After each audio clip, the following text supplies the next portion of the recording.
are you? Pretty good, pretty good. How you doing? Good, good. Awesome. Hello. Hey, Scott. Hey, Scott. Hey. Let me rename myself. How's it going, everybody? Hey, Dan. Hey. Scott, I love your kitchen. I've never seen it before. Oh, thanks. Yeah. Oh, that's awesome. Kitchen I- / I joked that Scott's it looks like he's at a WeWork somewhere, right? Like at a because it does look like the background. Like I expect people come to get coffee and so That's so true. Yeah, I mean, this virtual background, it looks very real. Oh, it's a virtual background? No, I mean, it is actually my real background. I'm just the deep I was like, state, your green screen is impeccable. Like I can see it through your hair. It's really good. right? That's hilarious. Okay, cool. Let me just open up this meeting. How are you all doing? Very good, very good. Awesome. We bit tired as it's 10 o'clock, but you know. Well, thanks for like the That's time zones. yeah. Different time zones. Central European time zone, right, Robert? Yeah. Yeah. It helps that I had a full day of work and I never stopped working until now. So, you know. Oof. So straight to bed afterwards. Probably gonna sleep right off. Nice.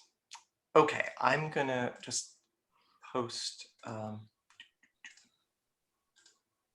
know you all probably have this, but so it's handy. There's our doc with notes. Not that we're really putting a whole lot in that since we're using the HackMD, but this links out to HackMD as well, which we'll also put here and we'll unlock right now. There's the HackMD. Go ahead and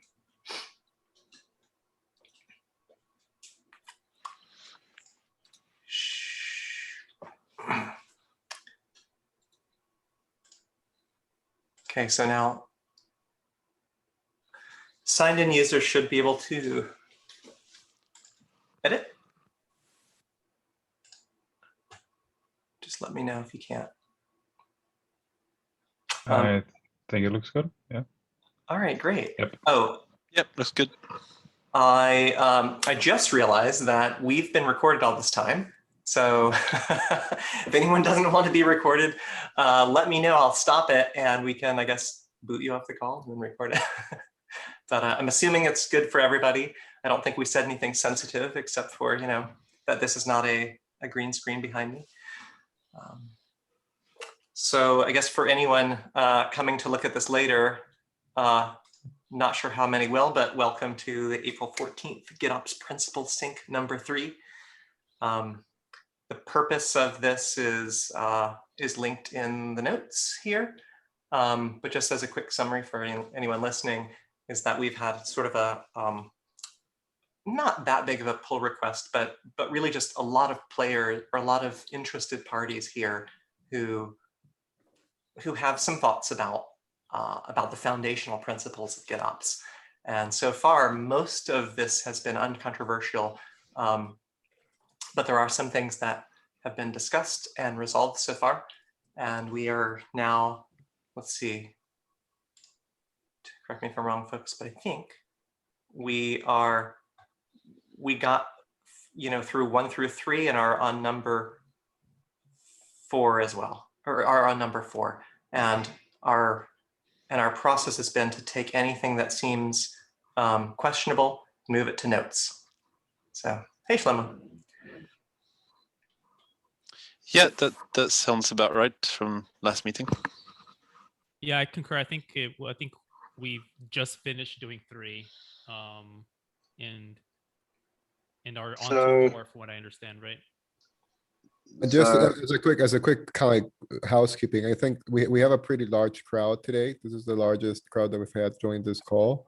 So we've been going for raise hands as soon as we get started. So anybody that wants to contribute, please use the raise hand feature on Zoom to participate. Thanks, Leonardo. Yes, and also, and I see your hand, Moshe, but just real quick in terms of like rounding out the housekeeping is that we also limited responses to 2 minutes just because we only have so much time, but you can keep doing it. So does that sound okay to everybody? Okay, cool. All right, Moshe. Yes, so I'm still in very strong disagreement about continuous. Continuous implies without interruption, or it actually is defined as without interruption. And in using change windows and change freezes, this makes almost half or more of the GitOps market obsolete and not compatible with this definition. So I strongly disagree with this.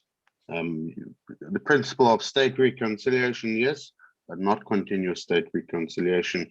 That is not something that, like, this will 100% exclude Argo CD, 100%. It will 100% exclude XL deploy or any other enterprise release management solution that supports change windows and change freezes.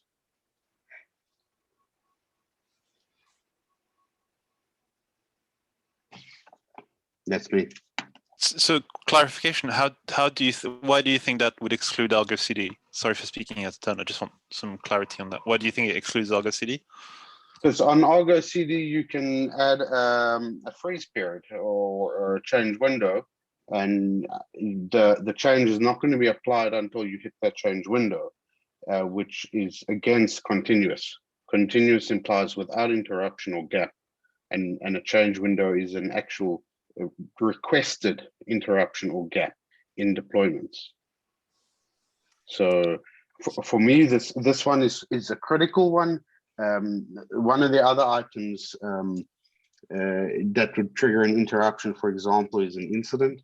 So if I log an incident onto a system, none of the GitOps systems will do this today, but you should stop all deployments if you are have an incident, and only allow deployments through that are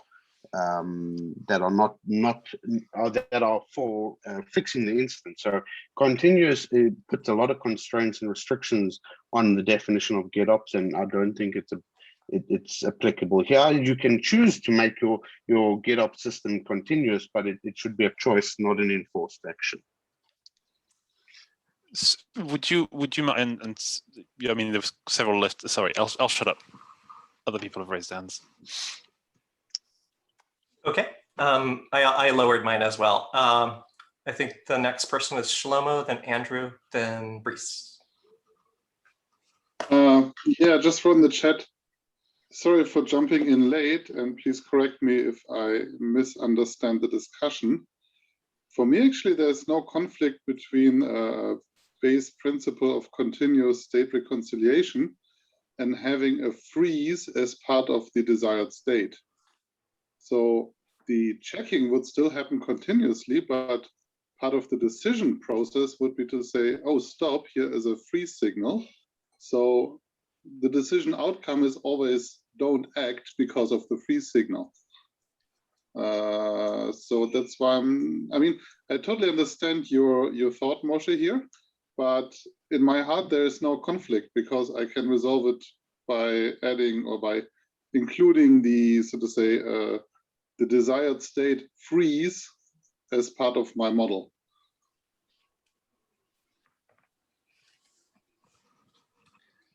And yeah. Okay, thanks. Thanks, Shlomo. Andrew? I work very much with enterprises, and I'm very familiar with the whole concept of change freezes. It happens to be what most of my customers deal with, and I definitely feel that Argo CD and GitOps falls into this paradigm because you would apply the changes that would be continuously enforced during this change freeze. So you would, point to a specific branch, you do a commit that were merged to a branch that was targeted by your GitOps tool, but that change occurs during the freeze because ideally there won't be any other changes that occur outside of that freeze. If there is, that would be a break in the desired state and then kind of go against the principles of the change freeze. No other changes should occur. It's just enforcing it on a consistent basis. Thanks. Okay, cool. Just so I understand, Andrew, just making sure, were you saying that because of that oops, I'm sorry, my timer. Anyway, were you saying because of that you do not? I don't see there being a conflict with GitOps. Yeah, it falls into the GitOps paradigm. It just does not. So I agree that that is probably a better approach for freezing and change windows, but it's not the only approach. So Argo CD specifically has a feature that will allow you to push to a master or main branch outside of a freeze window, and then only have that merge commit deploy inside the change window. So I agree, it should be handled but the difference is, should this be handled when we actually make the merge, or must is the difference. I agree, it should be continuous, but we can't make it must. So I believe Brice is next. So I'll follow straight on now, I'll jump back. So I think we're not here saying that GitOps is the only way, number one, right? I think it is a way, and it's a strongly opinionated way. And I think it's okay to position ourselves in saying, well, actually, what we mean is it must be continuous. And if that excludes certain modes of operation for Argo CD, well, that's okay. Argo CD has other modes of operation. This GitOps doesn't reject a tool because it supports multiple modes of operations. That's not what we're saying. Just like, for example, and I've made the point before, Git itself will only comply with GitOps if it's configured in a very particular way, right? You need protected master branch. You need a bunch of other things. You need access. There's a whole list of things that you need to do with Git itself to make it kind of GitOps, to agree with the GitOps principle. So that's number one. Number two is really, I think that I second the point that's been made by, I think it's Ben, about the idea that these declarations the freeze window is a declaration, right? You're declaring something. And I will follow that with a question. If you change your main branch whilst there is a freeze active, where is the state of your system now stored? Do you lose that information? Right? You've got a freeze active between, say, I don't know, 9 o'clock in the morning to 6 o'clock at night. Somebody makes a commit to main during that time. What is the desired state of your system at that point? Is it the head of main? No, because we've got a freeze on. So I think it's much better to reconcile those and maybe have an explicit note about change freeze, because I agree it's a very common use case, right? For very good reasons too. It's not just like an arbitrary issue. So maybe it's worth making an explicit note about how GitOps would view a change freeze and make that explicit. Say, the way we envisage a change freeze occurring within GitOps is to prevent, between certain times, any change to the master branch. I think that is an opinion that would be, and I think you mentioned it earlier, Moshe, that it's like it should be like that, right? That's what we'd want. And as far as incidents are concerned, I will note here before I shut up for everybody else. I will note that I've personally been in critical incident response, right? We've taken down, I mean, I don't know whether anybody here is part of key.io, but we've had a bunch of serious incidents at Weaveworks that we've had to deal with, both for ourselves and customers. And almost all of our operations were done through GitOps. That means the incident response itself took the form of a commit to our main branch that the incident team was putting together. So I think these are not mutually exclusive, right? And I want to restate what I said at the very start. GitOps is not the way, it is a way. And I think that's okay for it to exclude certain modes of operation. We just want to make a note that it's not, that we're not, rejecting those as those ideas. That's it. I'll shut up now. Thanks, Brice. Leonardo? So just kind of like, I think I agree with a lot of what Brice just shared. And kind of like my opinion is that once you choose to freeze deployments, that represents your current state, right? You're saying my state right now, as far as my system is concerned, is I will not merge, I will not allow for merging other changes. And matter of fact is, I think there is a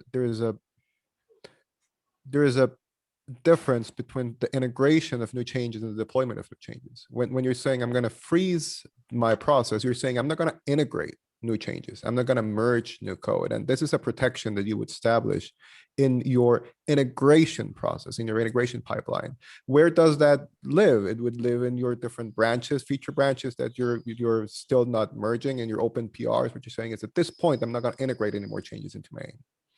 But the fact that you are freezing any changes, perhaps even outside of the context of the delivery of those changes. What you're saying is I don't want to allow new changes to go in, but whatever is in main should be continuously reflected in the state of my target system. If I want to freeze, I establish it at integration, not deployment. If it got to main, it's got to be continuously synchronized. And the state of freezing merges, for instance, if it's a component of your GitOps operated platform, it should also be declarative. And it's a component, it's an attribute of your current state, is an attribute of your desired state. So I don't think it's, I guess the bottom line is, I think we can be this opinionated. I think protecting for changes happens in integration and not delivery. And it is an ideal of GitOps. And I'm not going to say ideal because it sounds idealistic. It is the pattern that we're promoting for GitOps to be continuously synchronizing whatever is in main. And there's alternative integration related means to protect that from happening if there's a freeze. That was it. Thank you. So Thanks, Leonardo. I think, was there anybody else in front? Yes. I raised my hand, but I waited till the end. Okay. Yeah, so just in short, two things. One is I'm concerned that we may be taking, or that this that this issue that is raised may be taking the word continuous, the dictionary definition of continuous, too literally, or rather taking it out of context of all the other ways that this is used. For example, would this also essentially say that the entirety of continuous delivery is an incorrect terminology in itself, and that we should differentiate ourselves 100% from anything related to continuous delivery because it uses the word continuous. I would propose that not be the case. The only other thing I wanted to mention in this context is that I had initially thought, I don't know if this might be agreeable, but I initially thought that when I describe GitOps to people, I almost always say something very similar to this, that, if the actual and desired states differ for any reason, automated actions to reconcile them are initiated, right? But I almost always append that with according to your configured rules. And I didn't recommend saying that in these principles because I didn't, I was trying not to be unnecessarily detailed. But Moshe, because you are the one raising this concern or this question, what do you think about that? And I'll pass it along. So I'll go backwards in reverse. So if you are automatically initiating changes based on your configured rules, then it is no longer continuous. Your rule may be continuous, but it may not be.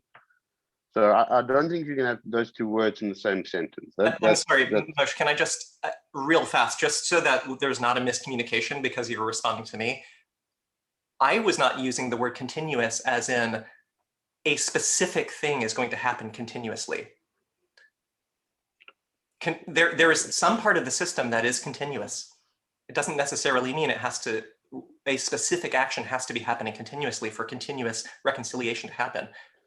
It should just simply be continuously checking, continuously comparing against your rules and the desired state. But I wanted to be clear. But that's not what the principle says. The principle is very clear. Continuous state reconciliation. There's a continuous loop there. So that's point one. But I think really the bigger picture here is a lot of what everybody is saying makes a whole lot of sense, and I'm definitely agree that you should be doing these type of declarative state in Git and blocking merges based on a freeze. And I definitely agree with that. That is definitely for me a should have. But I think where a lot of this is missing the point is we're thinking about this as GitOps as a single repository. On my single repository, I'm going to always apply main into my environment, and I'm going to prevent everything going into main.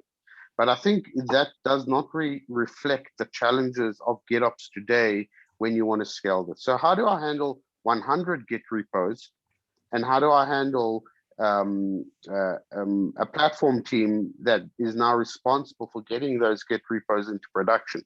So now am I enforcing my change control policies into my 100 Git repos, or am I enforcing those change control policies inside the system and deploying it out at that level? And I think that should really be a choice. It shouldn't be you must use an integration test and make sure that integration test is working on every single branch, and nobody is actually overriding that check.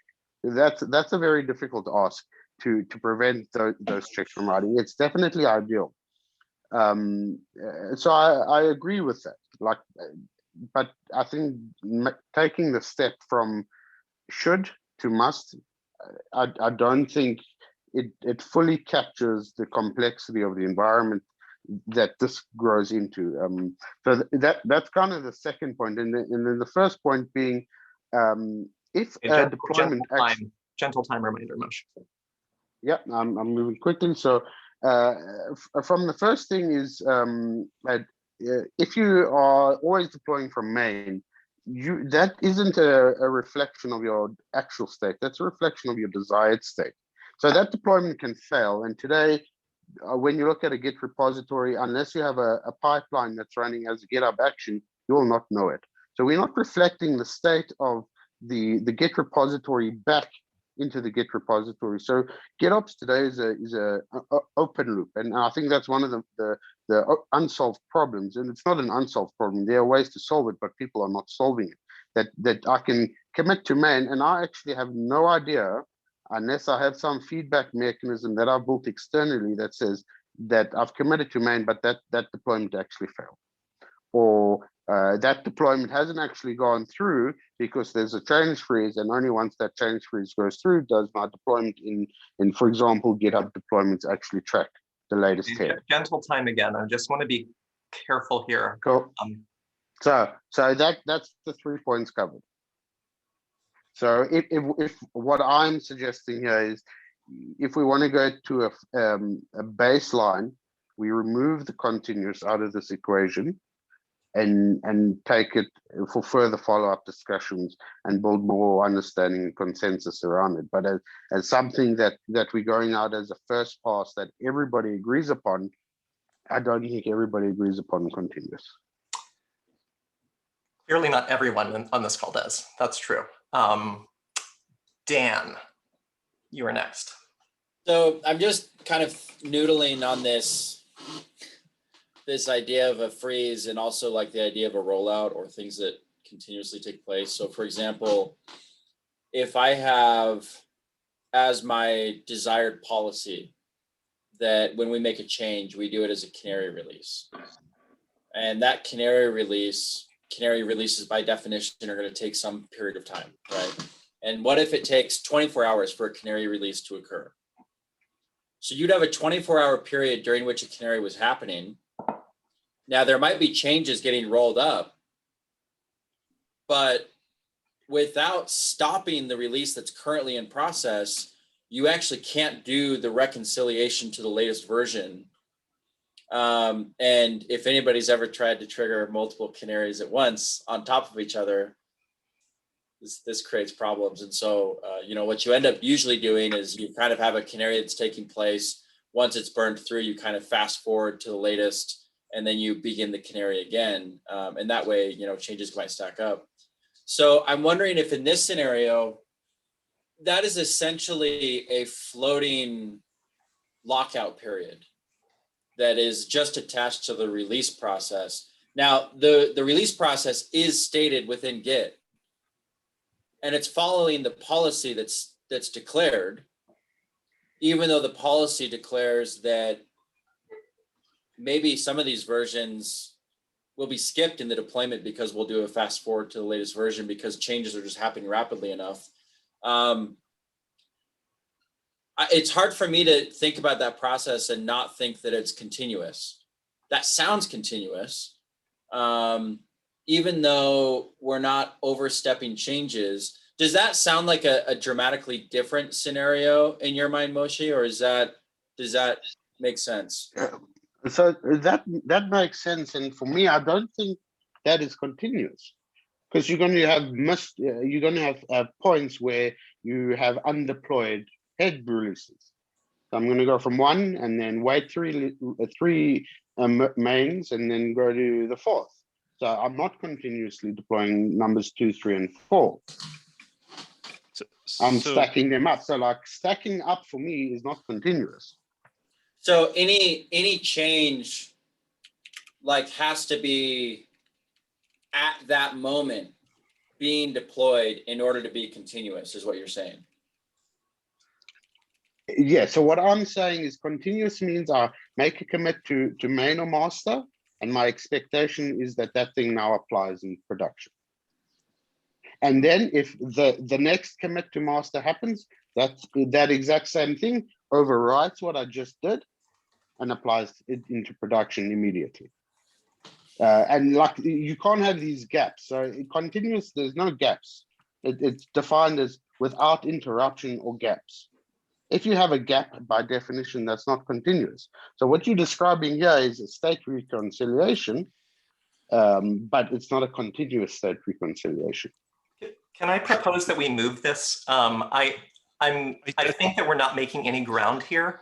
Please, to everyone on the call, tell me if I'm wrong, but I believe we're not making any ground beyond Moshe disagrees. Let me just, please tell me, Moshe, if I'm summarizing correctly.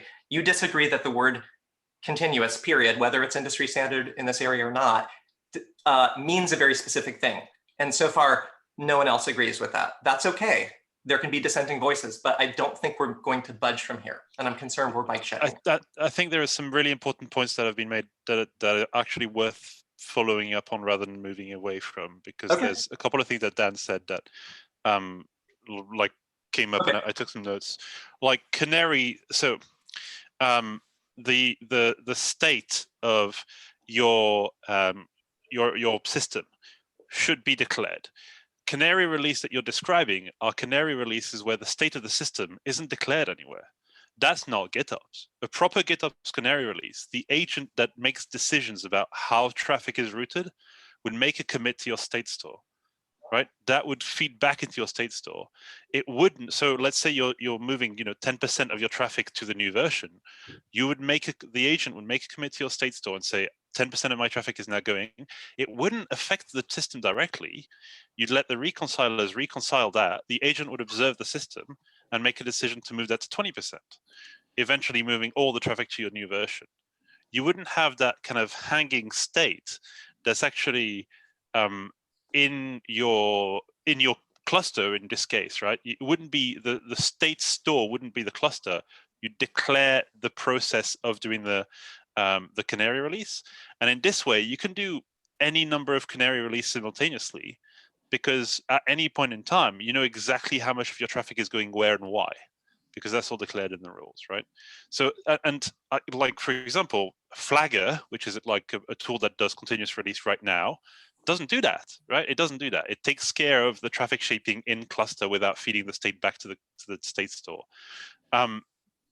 I don't think that's, and this is kind of the second point I want to make, right? Like we we started out with the idea that GitOps is a set of kind of direction and ideals, but it's pragmatic. We're not trying to say, like, we're not trying to draw a box. We're trying to point an arrow somewhere.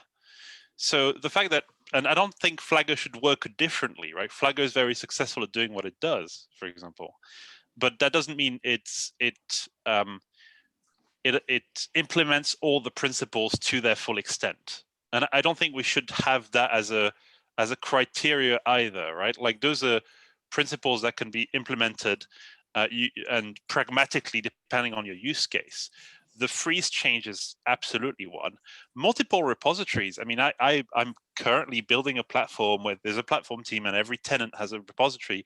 And you're absolutely right. It's like the idea that you need central control in one repository that's going to affect how declarations in other repositories are going to be implemented is 100% correct. So it's perfectly reasonable to have the platform team trigger a platform freeze in the middle of an incident, right? If there's a platform level incident, the platform team can switch on. So that doesn't mean those things are wrong. It just means that if we can, we should manage those changes and should manage all of this in a declarative way. So it's more about the should and the direction rather than drawing boxes and saying you must do that.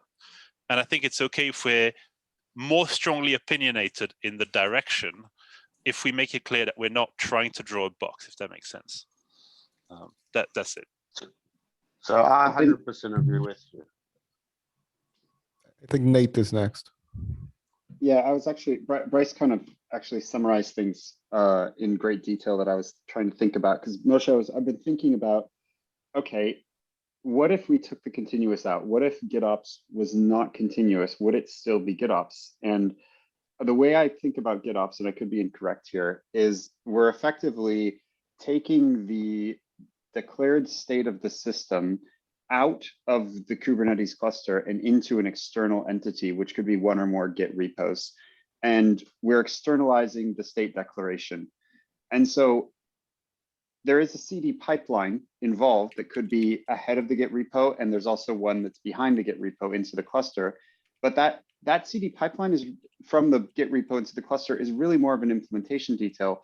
If you are doing things after something, if you're doing something in the middle of that CD pipeline, you're kind of injecting some sort of a logic or a change into what in the middle of the system, which may be an anti-pattern. And so I've been trying to think, like, what would happen if we do remove the continuous, and would that actually, I worry that then we start to kind of break down the other principles, because now if I've declared something, how do I know whether or when that change is going to be applied? Have I truly then externalized the state of the cluster, or have I just lined up a regular CD pipeline in the front of the cluster? And so I think that I'm not probably at this point, because I've waited so long and listened, I'm probably not saying anything unique that no one has said already in the conversation, but I just think it's an important way to think about it. And I think it doesn't invalidate CD pipeline approaches to declaring the state of a Kubernetes cluster. Like, you can have other approaches that are, delivery pipelines into the cluster. And I think we just have to decide, like, are those approaches still GitOps? Are we still fully externalizing the state of the cluster into a Git repo if we do not have that mechanism? And I think I kind of agree with what Bryce is saying, is that in those scenarios where you need to have a freeze, where you need to stop things, we should actually be shifting that stop left to an earlier point. Like, we should refuse PR merges, for example. We should, like, hold off commits from being merged into the repo if we do have a production incident, because otherwise, like, that's where we actually would make the freeze, versus freezing it kind of in the middle of the system. So yeah, just kind of following up on things. I've been really trying to approach this from the other angle, and I think that if my opinion is that if we pull the continuous out, then we actually lose what makes GitOps GitOps. But I also think that we can retain the continuous and still meet the use cases and the scenarios that you're concerned about, Moshe. Well, thanks, Nate. Shlomo is next. I would strongly like to add my weight behind the thought of continuously reconciling the state as being at the very, very core of GitOps. And I'm very, very much ready to go home with the realization that Argo CD is not entirely doing GitOps as we are about to define it now. So for me, Argo CD is no reference for GitOps. The reference is that we create a consistent, meaningful, clean vision of how IT should be working in the future, and thereby help tools like Argo CD to maybe go the last mile towards achieving that. So I strongly differentiate between analyzing, deciding, and eventually taking an action. And for me, the continuous part is at least in the analyzing and deciding kind of pillars of these three things. And then the decision can always be, well, now the desired state is not to act. But that's already I already had my continuously evaluating and deciding if I should act part done, and then the decision is, well, I don't need to act because there's a whatever setting not to act. And I'd strongly suggest that we keep in mind that the entire desired state has to be managed in a declarative way. So a freeze, in my opinion, should be part of that desired state that we manage in a declarative way. Otherwise, it's an out-of-band management. And I think that out-of-band management will be implemented in every system, but it's more for emergencies, for breaking the glass, special handling, whatever. And I think with the GitOps principles, we should rather focus on describing the 99.999% of normal operations and not the extremely seldom case of emergency operations. Maybe we need to put that into the preamble, I don't know, just to make it clear that here we talk about what's normal, and it doesn't cover all the extreme corner cases where in any case you do what needs to be done. But let's talk about the interesting part, which is normal ops. Thanks, Shlomo. Moshe is next. So a state reconciliation by definition implies that you are doing something in a loop. So the fact that we can split this up and say there's the principle of continuous state evaluation, and then pull the continuous out of the actual action that occurs. But as it's defined now, there is no separation between evaluation and action, which is really my concern. The state, like the principle of a state reconciliation loop, is really what for me is the essence. And that state reconciliation loop is something that runs all the time. But what happens inside that loop and what decisions are made, that we will never ever be able to declare the entire state of a system in Git. It's just not feasible. It's impossible, because by the mere fact that you've changed Git, you've changed the state. So like, to me, that doesn't make, we can apply it as you should have continuous state reconciliation and continuous updates. And you should apply freeze management at the Git level. And you should do all of these things. But I think making it a must takes it too far.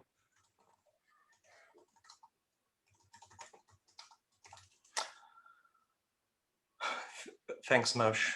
Shlomo? Wait, I'm sorry, you still had your hand raised from before. Boris, is your hand still raised from before, or? No, it's a new one. I'm going to try and keep it short. So for what it's worth, I'm personally, I think my concern isn't necessarily with the word continuous or lack thereof. I'm not necessarily strongly opinionated, even though I'm the one who put it there in the first place. I'm not necessarily strongly opinionated. What I really want to do is try and separate GitOps from CIOps and from event-driven operations, if that makes sense. That is, you trigger an event, something takes an action, and then you stop. And there's no, you're not checking all the time that the state matches what you've defined in your event, right? So the CIOps, really, the distinction of principle 4 is this isn't CIOps. How do we do that? How would we phrase it? Let's for the sake of argument, right? Let's remove continuous because it seems to cause issues, and I kind of agree about the simultaneity, right? Nothing can be simultaneous fundamentally, so it's not going to be immediate. I think we need to rip immediacy and continue and the loop separately. And I think continuous and loop kind of capture the similar ideas, but like how do we make sure that for everybody who's going to read this is as clear, like it's a really clear cut between GitOps and CIOps, right? That's the first one, and I don't know how to do that necessarily. As far as the GitOpsness of tools is concerned, I will say that a lot of the tools that Weaveworks has built, a lot of the tools that I've contributed to aren't don't implement all of those principles correctly. We still have UI that pokes a database for things that should be declared in Git in products that we sell, right? And so it's more about an aspirational direction, not necessarily what we do right now. And I will be the first one to point out the many flaws in the software I've contributed to in the way it doesn't meet some of these principles, right? And the last bit is I think it would be incredibly valuable to have a write-up separately from this of GitOps incident management. And this is kind of an open invitation to try and write something about GitOps incident management as a blog post or something like that, because I think that would be an extremely valuable piece of content for the community. That's it, I'm done.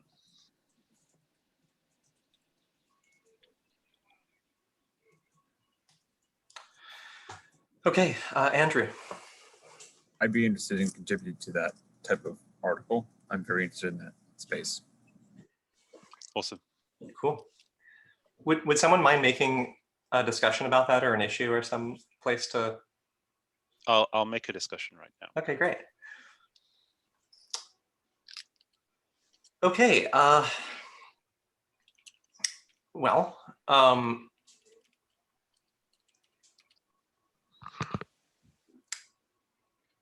Where are we at now? I suppose we're still at.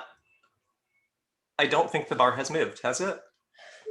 We've discussed some other things around use cases and examples to see whether they would or wouldn't fit within this this principle of GitOps. So maybe one thing that we could do quickly is just list those use cases, because they sound like actually every single use case we've talked about so far has proven to be a really good area of kind of a case study for people to understand GitOps and to understand kind of what we mean. So, I mean, we talked about code freezes and the GitOps way of doing code freezes. We talked about incident management and the GitOps way of doing that, and GitOps canary releases. So maybe we should just capture a quick list of those things, dump it in an issue somewhere, and we can maybe try, just the way I've mentioned incident management, try and flesh out those use cases separately in terms of how you apply the principles to that use case. Sorry, I spoke out of turn. Yeah, no, that's great. Thank you. I have a suggestion of a path forward, but I want to listen to the other hands in case I don't want to bulldoze over anything. Leonardo? Or No, sorry, Christian was first, yeah. I'm sorry, Christian was next, yeah. Yeah, so actually, I was about to say something I think you, Scott, were about to say is that I don't think we have a consensus on 3, and I think we're getting closer. But I guess my question is how do we, because it's been I think 3 weeks now since we're talking about principle 3, which is fine. Like if we're gonna have a discussion, if we're gonna get it right, let's get it right. But I'm thinking about in terms of type boxing, at least a discussion, right? So that way we can at least get to number 4, and then pick up number 3 next time, and as long as it takes. But I don't know what anyone else's ideas is behind that. I didn't know where you were going to go with it, Scott, and I don't know what Leo's going to say. So I'll yield my time there. Just a suggestion.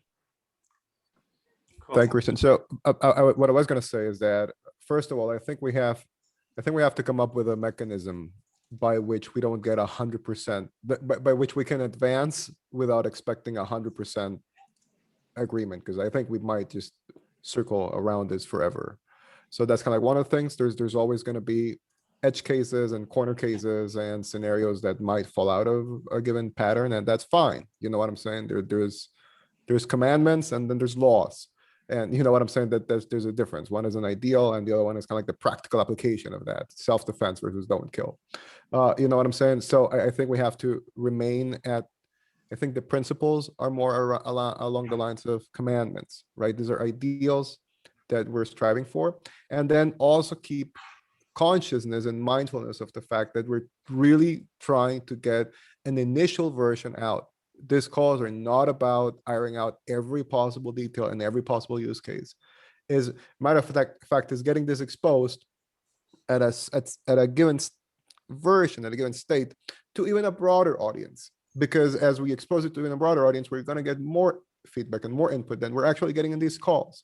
So I would advise that we pick something that the majority agrees to. We define that as the baseline, we expose it to a wider audience and allow it to continue to evolve. But the longer that we keep it within this constrained group, we might be doing us a disservice. So I would suggest we very much keep that in mind and try to kind of like march through and push through without expecting 100% agreement. That's kind of like my 2 cents. Thanks, Leonardo. Moshe? So I think it's not a matter of 100% agreement. I think it's a matter of consensus. And consensus means that we've gone through all of the options, we've explored all of the use cases, we've gone out to the broader audience and tried to gain more insight and try build that consensus. I don't think you can do a majority vote and say, okay, and most people agree on this, let's just move on. That's not called consensus, that's called majority voting. So like if we are trying to build consensus, then the approach would be we either don't release number 3 or we release it in a version that we have consensus on, and then we bring in and if people don't believe that we have consensus on removing it, i.e. it must be in, then we don't have consensus of that item and we should remove it and say this is we still are working on this, working through the use cases and still discussing it, and start bringing in more people, discuss these things at the actual working group meeting and explore it. But I think just releasing something as a principle, as a baseline version without consensus, I don't agree with that. Okay, thank you, Moshe. Shlomo? Just a quick question. Moshe, is your name actually Mosh or Moshe? Moshe. Okay. Because my son's also Moshe, and I was a bit surprised at this moment. Okay, thanks. So maybe it's a good idea. I would like to suggest that we all take a step back. When we started this round of meetings, I think the objective was to create a version 0.1 of the GitOps principles. So the question, no. So it was to get a version 0.1 that everybody agrees upon, not that the majority. I can step in here and say that we did not actually define exactly where we landed on that. So we don't really have a specific directive there. If we go back to the recordings, I'm pretty sure Cornelia said, let's get a version out that everybody agrees upon. Okay, my suggestion. But I could be wrong. My suggestion for doing this was in order to help us move ahead. I know that I don't want to get into any sort of positional argument in any way. myself. But my goal was to see if we could remove all of the controversial items temporarily and still come down to the core of what these principles are, have general consensus on this, and then publish an initial pre-release version. That's really it. Exactly how that's done, we didn't get down to the votes of whether one person could filibuster it forever or all the various, I'm not saying you're doing that, but I'm just saying all of the various ways in which rules have to be made for how decisions are made. We haven't gotten to that point yet. I hope we don't have to get to that point. So I mean, I've got my hands raised, so I'm just going to take this. I think Moshe, I hope I'm saying that right. I might not be, but I would prefer consensus too. Maybe dissenting, even though I think you and I started disagreeing. I think I would prefer to find a version of Principle 3. Let's take out the stuff, right? Let's take out stuff. Let's strip it down, and leave something that we have consensus on, some stuff that we can agree on, right? So like, could we try and find the principle of state reconciliation? Software agents compare systems' actual state to desired state. If the actual and desired state differ for any reason, actions to reconcile them initiate. Yeah, for example, absolutely, right? Christian just put that in the chat right now. I would prefer to go with a version like that, which I think everybody on this call would kind of like go, yeah, that's cool. And yeah, that's true. But like that I think would be better than just leaving it out. So if we look at that actual definition, software agents continuously and automatically compare a system's actual state to its desired state. I think we all agree on that. And if the desired states differ for any reason, automated actions reconcile them are initiated. And I agree with that as well. So we can initiate actions, we just can't complete them. So from my perspective, the only thing we need to do here is remove continuous from the title. You can keep continuous as automatically compare, but not in the title.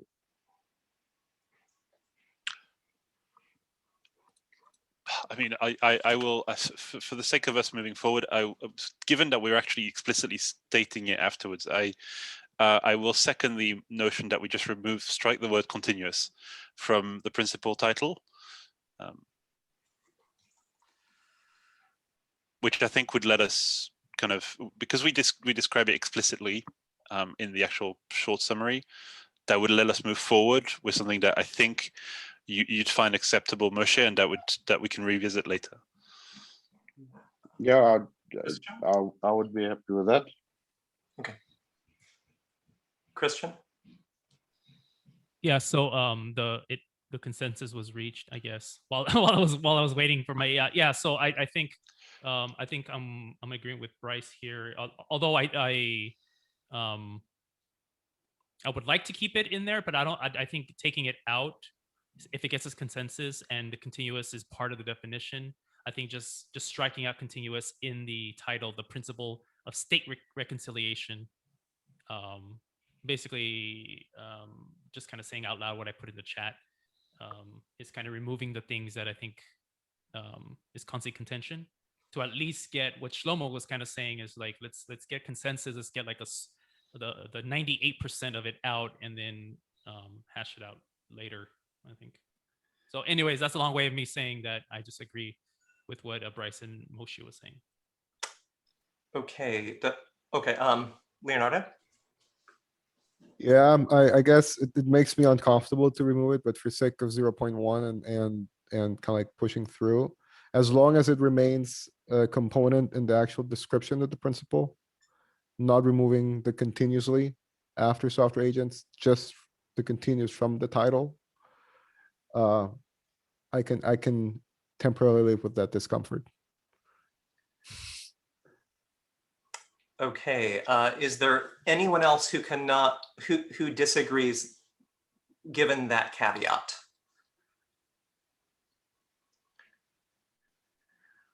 I'm going to add a kind of somewhat humorous note here, but like I think everybody on this call actually really cares about all the very kind of detail and fundamental and definitions and stuff. That's why we're on this call.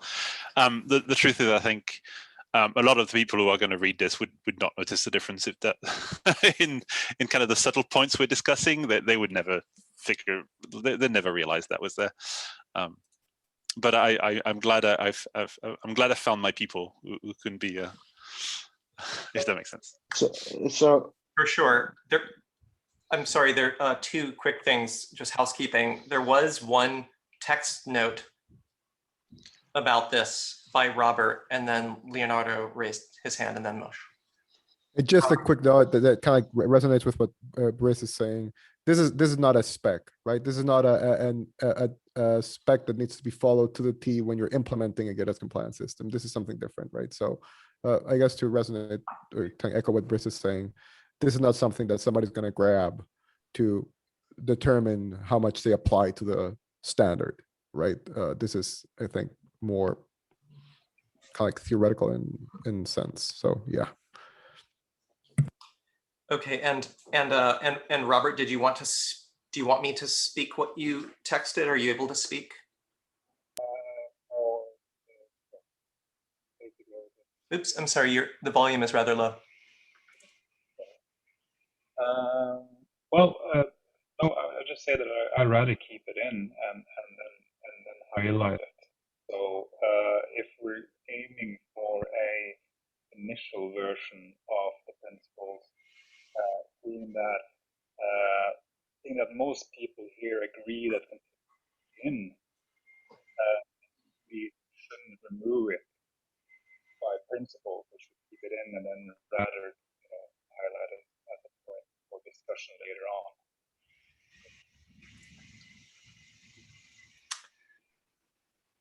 Okay. So the only thing I was going to suggest is that we add loops at the end.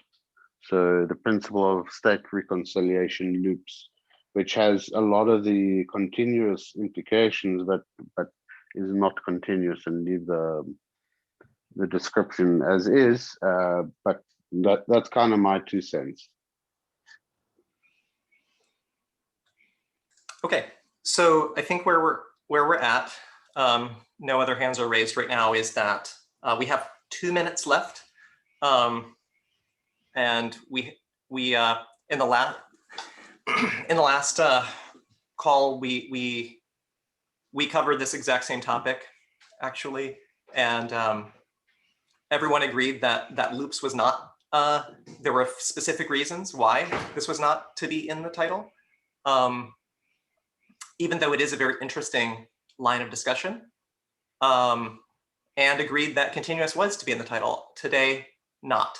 So we are now back to where we were 2 weeks before, I think, but with some other interesting discussions.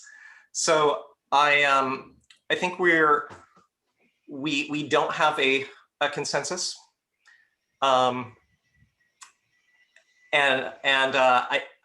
think we should in the time between now and the next meeting, offline how we're going to make the best use of the meeting, the next meeting. It could be that we want to discuss this exact topic again for another week. It could be that we want to move on to another topic and circle back to this. But let's do that. Does anyone have any other like housekeeping related things for the end of the meeting? So what I would suggest is we open up discussion points on both continuous and loops as 2 kind of separate discussions, and whatever was discussed last week, we can dump into that loops discussion. And I think we should be moving some of these discussions offline for longer term posterity anyway. Yes, I mean, perhaps the ambition to try to have a full consensus on a set of these principles that we could publish relatively soon is too ambitious if this is our approach. So, but you never know. We'll see. I'll set up another poll for next week. But I think that I personally would not like to do this exact same meeting for one more week. That's my personal opinion. I could, for example, say I take issue with the word operation, and I could not budge on that for months if I wanted to. I think we do need to find some way to move this ahead. I'm not saying I know exactly how it needs to be, but I do know that here we are where we have one person, well, we have a voice in the group that thinks that the connotations of one of the words is a blocker, and a number of other voices on the call that believes that without it, it does not hold the foundational principle of GitOps. So we need to find a way to square that circle somehow. We'll make some suggestions offline. Let's discuss it and then make sure that our next meeting is really, we can move ahead in some way. Does that sound okay to everyone? Yep. Yep. How about you, Moshe? No, I'm happy with it. Okay, good. No, I don't want to discuss this forever, but yeah, so I don't want to discuss this forever, but I do think it needs to be discussed. Absolutely. Absolutely. Okay, great. Well, thanks everyone. We're only 2 minutes over, but you've all been awesome. And I hope that we can get as many of you on as possible next time. Have a good Thanks, one. everybody. Thanks, Thank you, Scott, for Yes. moderating. You're awesome. Thank you. Cheers, everyone. Can we maybe talk about the next date now? We could, but we can't get a consensus on it. Let's just do the doodle poll. Let's just do, Yeah. if we can Yeah. we do that today and make sure that Yeah, let's I think give a us a doodle. short window, right? Yeah. Let's Yep. do a doodle poll with like a 24-hour window, and let's make the decision after that. That sounds I right. agree. Thank you, everybody. Bye. Bye. All right, bye everyone. Awesome. Bye, everybody.